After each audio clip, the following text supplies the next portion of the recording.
This week we're off to Ethiopia, which is an old favourite, but a fairly new coffee at the same time.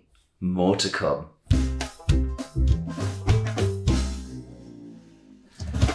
So as I said at the beginning, this is a fairly familiar coffee in Sora.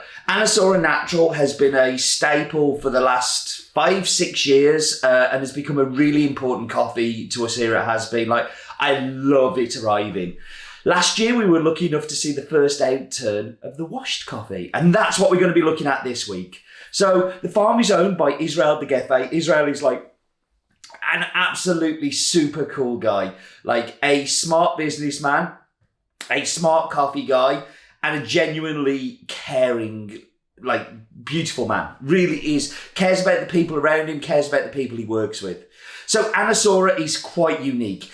Sora is a washing station where local people can deliver cherries, but Sora is also a privately owned farm. And this is where this coffee comes from. It comes from Israel's farm. And it's a project that he's been working on for around about 7-8 years. And it's so unusual to find a privately owned farm in Ethiopia. But it's been a dream of Israel's. The altitude is absolutely off the scale. It is 1,900 to 2,100 metres above sea level, which is mind-blowingly high.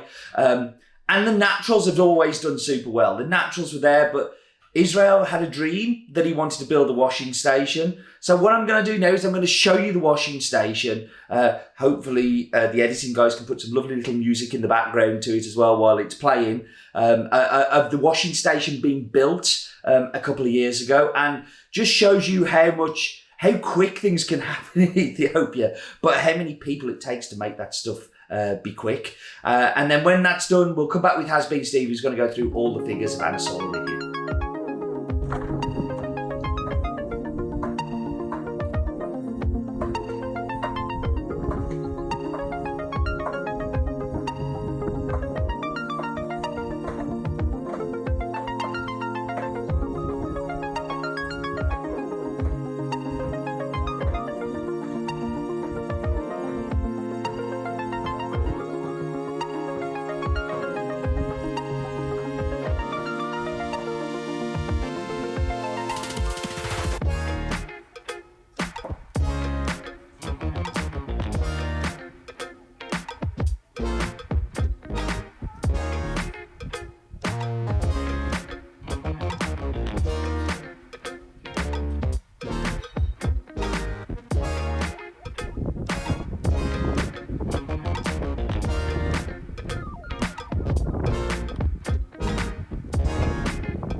So what's happening here is many years ago, 3 years ago, Israel told me he was going to build a washing station here.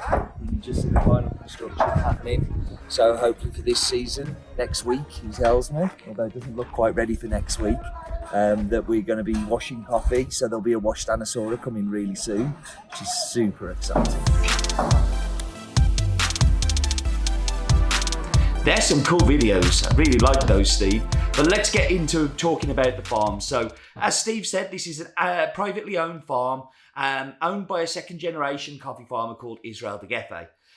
He has grown up around coffee his whole life. His father was a farm manager.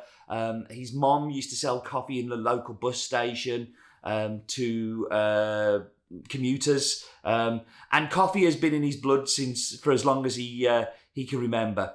He also cares about the people that work on the farm. So within the company, Kachansky, that he owns, I think it's 10% of, and forgive me on the numbers, but it's 10% of all profits made go into a special fund, which then fund projects like schools, healthcare, housing, clean water, all the things that the farms need and people in the surrounding areas need. So it's not just people who work for him, but it's people who deliver cherry to the farm. He will make sure the community has things that it might need in particularly difficult times. He will go in and they'll be able to apply for monies from this fund, this charity fund that he's set up.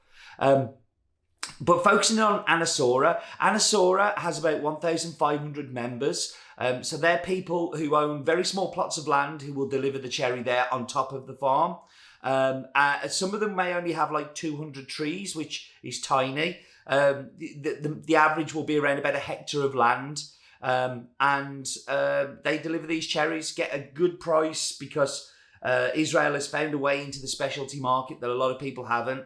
And he's also navigated through private contracts, which is really, really impressive. So the details is it's from Ethiopia. It's from the Guji zone. The nearest town is Yirgacheffe. The farm is Sora. Varietals, they're just varietals. They're wild varietals that have been there for many years. It is a washed coffee owned by Israel Degefe and Kachansky, the company. Founded in 2013. Has an altitude of 1,900 to 2,350 metres above sea level, and the farm is 250 hectares, of which 150 hectares are coffee. So let's go join Steve for the tasting and see what he thinks of the coffee. So hello. So I didn't explain very well, but you caught me in my home office at home. I'm having to self-isolate from the has-been team because I was down in London with the London team. So we're really taking it super important that we don't kind of contaminate the teams and things with the whole situation going on.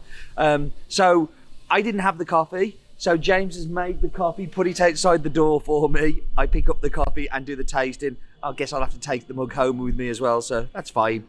I love these mugs, by the way. They're really cool. They're like the Dynamug style, but they're like really thick and hold the heat well. It is one of my favourite styles of mugs, but let's get into the coffee. Sorry about the background music. We do live on an industrial estate and they're moving big pieces of metal over there and playing their music rather loudly. I hope I don't get a ban on YouTube for it. Maybe if I talk too much and drown it out, it won't get us that ban. But so in the cup, this is a classic Ethiopian. So what I want you to think of is like, so for me, Ethiopians are very lemon driven, very citrus acidic, in particular the washed, of course. So very citrus driven. Very kind of sharp and bright. Lots of black tea notes in there as well. This is a little bit different as it's got a little kind of change of tropical fruit on it as well that kind of gives it a little bit of a twist, but really is the lemony kind of black tea, just classic Yirgacheffe. Love to hear how you're enjoying it, so please comment below wherever you're watching this. Let us know, drop us an email, tell us on Twitter, but do remember, life is too short for bad coffee.